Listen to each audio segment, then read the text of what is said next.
Hello friends, स्वागत है आप लोगों का फिर से एक बार हमारे YouTube के चैनल में। जन फाइनली आप लोग के लिए एक नई वैकेंसी निकल के आ रही है यूपीएससी की तरफ से। यहाँ पे ईएसआईसी की जो नर्सरिंग ऑफिसर की रिक्वायरमेंट है फाइनली उसके लिए भी रिलीज कर दी गई है। इससे पहले यूपीएससी से रिलेटेड एक और वैकेंसी निकली थी जिसके बारे में आपने यदि नहीं देखा है तो चैनल पे जाके आप लोग देख सकते हैं। उसका लिंक आपको नीचे डिस्क्रिप्शन में देखने को मिल जाएगा। चलिए, यदि हम लोग इसके बारे में बात करते हैं तो इसका जो ऑफिशियल नोटिफिकेशन है ये फाइनली रिलीज हो गया है, आप लोग देख सकते हैं। इस नोटिफिकेशन को आप लोग डाउनलोड भी कर सकते हैं। डाउनलोड करने के लिए आपको क्या करना होगा, टेलीग्राम चैनल का जो लिंक है आपको नीचे डिस्क्रिप्शन में मिलेगा, जहां से जाके आप लोग इसको डाउनलोड कर सकते हैं। जो भी डाउट्स हो आप लोग देख सकते हैं। ठीक है, लगभग यहाँ पे 1900 के आसपास यहाँ पे वैकेंसीज आपको देखने को मिलने वाली है। तो चलिए इस वीडियो को शुरू करते हैं। मैं रोहन आप लोगों का स्वागत करता हूं और ये आशा करता हूं कि आप लोग इस चैनल को देखिएगा, शेयर कीजिएगा एंड सब्सक्राइब जरूर से जरूर कीजिएगा। यदि वैकेंसी की बात करते हैं तो ये आपकी निकल के आ रही है यूपीएससी की तरफ से, जैसा मैंने पहले भी बताया आपको। इसके नर्सरिंग ऑफिसर की यहाँ पे जो रिक्वायरमेंट है उससे रिलेटेड यहाँ नोटिफिकेशन निकली है। इसके एलिजिबिलिटी क्राइटेरिया को यदि आप लोग फुलफिल करते हैं तो इस फॉर्म को आप लोग जरूर से जरूर अप्लाई कीजिएगा। यदि आगे हम लोग बात करते हैं इंपॉर्टेंट डेट्स के लिए, तो 7/3 को एग्जामिन एप्लीकेशन आपका ओपन हो गया, आप लोग अप्लाई कर सकते हैं।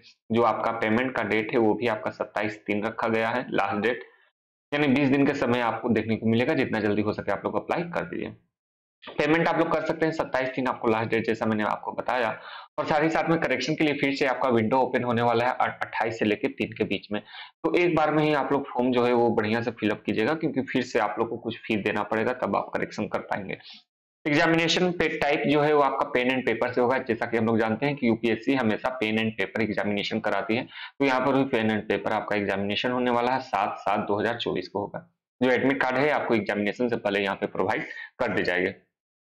यदि एप्लीकेशन फी की बात करते हैं, जो जनरल से हैं, ओबीसी हैं, ईडब्ल्यूएस से 25 रुपए लगेंगे। वहीं एससी एसटी को 1 भी रुपए देने की जरूरत नहीं है। जो दिव्यांग है 1 भी रुपए मत दीजिए। जो फीमेल है वो भी 1 भी रुपए देने की जरूरत नहीं है। जो भी पेमेंट है आप लोग debit card, credit card, net banking और ई चलान के थ्रू जो पेमेंट है आप लोग इजिली कर पाएंगे। बात करते हैं यहाँ पे एज लिमिट के लिए, तो मिनिमम एज 18 वर्ष और मैक्सिमम आपका 30 वर्ष रखा गया है। और जिन्हें भी एज में रिलैक्सेशन चाहिए होगा, जैसे कि जो ओबीसी से आते हैं, एससी से आते हैं, एसटी से आते हैं, तो वो इसके लिए अप्लाई कर सकते हैं। चलिए चलते हैं इसके ऑफिशियल नोटिफिकेशन पे और देखते हैं क्या क्या डिटेल्स है जो आप लोग जान सकते हैं। ये रहा इसका ऑफिशियल नोटिफिकेशन। अगेन आप लोग से रिक्वेस्ट होगा कि इस नोटिफिकेशन को आप लोग डाउनलोड कर सकते हैं। डाउनलोड करने के लिए टेलीग्राम चैनल का जो लिंक है वो नीचे आपको डिस्क्रिप्शन में मिलेगा, जहां से इसको आप लोग डाउनलोड कर सकते हैं। यदि वैकेंसी की बात करते हैं तो 1930 वैकेंसीज आपको यहाँ पे देखने को मिलेगी। 1930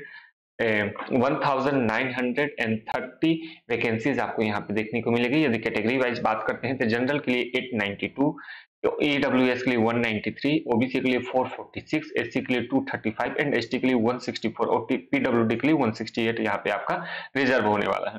पीडब्ल्यूडी में कैंडिडेट कौन कौन आते हैं यहाँ पे आप लोग देख सकते हैं किस कैटेगरी में आप लोग आते हैं।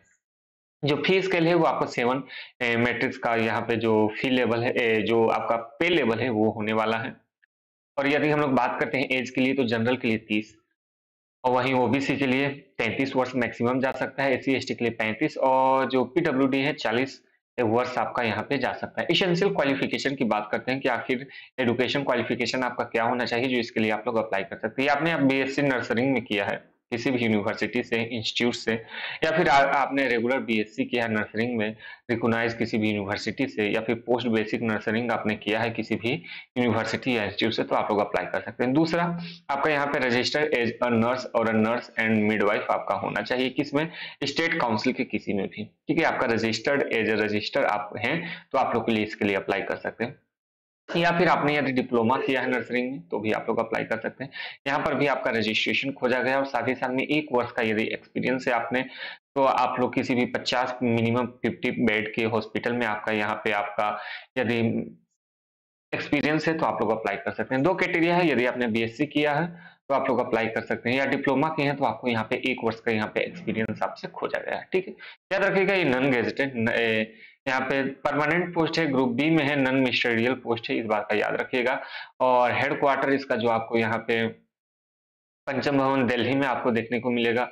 और जो इसके जो आपके जो यहाँ पे कहाँ पे आपको रिक्रूट किया जाएगा, तो जो भी इनके एरिया होंगे स्टेट में या फिर सेंटर में, यहाँ पे आपको रिक्रूट किया जाएगा। ठीक है, चलिए आगे हम लोग बात करते हैं कि आखिर आपका एग्जामिनेशन किस प्रकार से होने वाला है। याद रखिएगा एग्जामिनेशन आपका रिक्वायरमेंट टेस्ट यानी आरटी के थ्रू होने वाला है, जो कि 7/7/2024 को होगा। सिलेबस और रिक्वायरमेंट एज आप तो यहाँ पे देख सकते हैं।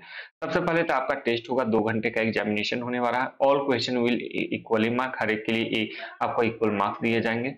Test will be objective type का, यहाँ पे क्वेश्चन आंसर और एमसीक्यू आपसे पूछा जा सकता है।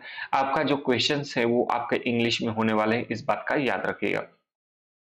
और यहाँ देयर विल बी, यहाँ पे आपके नंबर भी काटे जाएंगे, याद रखिएगा। नेगेटिव गलती करते हैं तो 1/3 यहाँ पे आपका नेगेटिव मार्किंग है, और यदि आप लोग आंसर नहीं देते हैं तो उसके लिए आपको 0 मिलेगा, यानी नंबर कटेगा, न मिलेगा। ठीक, चलिए क्या सिलेबस आपके होने वाले हैं, तो यहाँ पे आप लोग देख सकते हैं आपके जो सिलेबस है यही सब होने वाला है। जैसे नर्सरिंग आपका फाउंडेशन हो गया, मेडिकल सर्जरी हो गया, आप लोग इसको देख लीजिएगा। एंटोमी हो गया, फिजियोलॉजी हो गया, साइकोलॉजी हो गया, सिसोलॉजी हो गया, न्यूट्रिशन डाइट्स हो गया, माइक्रोबायोलॉजी हो गया, बायो केमिस्ट्री हो गया, इन सभी से क्वेश्चंस पूछे जाएंगे।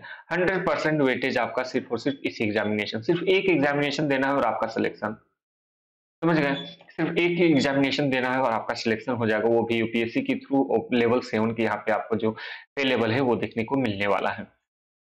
बात करते हैं यहाँ सेंटर के लिए, तो आपको इन सभी जगह पे आपको सेंटर देखने को मिल जाएगा। ठीक है, चेन्नई, कोयम्बटूर, कटक, देहरादून, दिल्ली, आपका दिशपुर, फरीदाबाद, लगभग इन सभी जगह आपको यहाँ पे जो आपका एग्जामिनेशन सेंटर है वो देखने को मिल जाने वाला है। ठीक है, तो चलिए, और याद रखिएगा यहाँ पे फर्स्ट अप्लाई फर्स्ट अलाउट, जितना जल्दी आप लोग अप्लाई कीजिएगा आपका चांसेस जो है उतना जल्दी वहां के लिए मिलने वाला है। ठीक है, यदि आप लोग पहले अप्लाई कर दीजिएगा, पहला आपने यदि चूज किया है, मान लीजिए चेन्नई चूज किया, तो आपको चेन्नई में मिलेगा, इस सेंटर एक्सेप्ट चेन्नई देना। ठीक है, आपने कोई भी एक सेंटर चुन लिया तो वहीं पे आपको मिल जाएगा। ठीक, चलिए आगे हम लोग बात करते हैं। तो लगभग सभी चीजें जो आपके लिए जानना बेहद ज्यादा जरूरी है, जो आपके जानना जरूरी है, वो सभी चीजें मैंने आपको बता दिया। फी के बारे में भी हम लोगों ने डिस्कशन कर लिया है। फिर भी किसी भी प्रकार का आपका डाउट होगा तो कमेंट बॉक्स खुला हुआ है, वहां आप लोग कमेंट कर सकते हैं, और जो भी आपके डाउट्स हो तो वो पूछ सकते हैं। चलिए अब इस वीडियो को समाप्त करते हैं, आज के लिए इतना ही। यदि अभी तक आपने हमारे इस चैनल को सब्सक्राइब नहीं किया है तो सब्सक्राइब कर लीजिएगा, बेल आइकन भी प्रेस कर लीजिएगा इसी प्रकार का वीडियो देखने के लिए। और इससे पहले आप सबसे रिक्वेस्ट होगा कि शेयर करें इस चैनल को आप लोग अपने दोस्तों के साथ। आज के लिए इतना ही, थैंक यू फॉर वॉचिंग।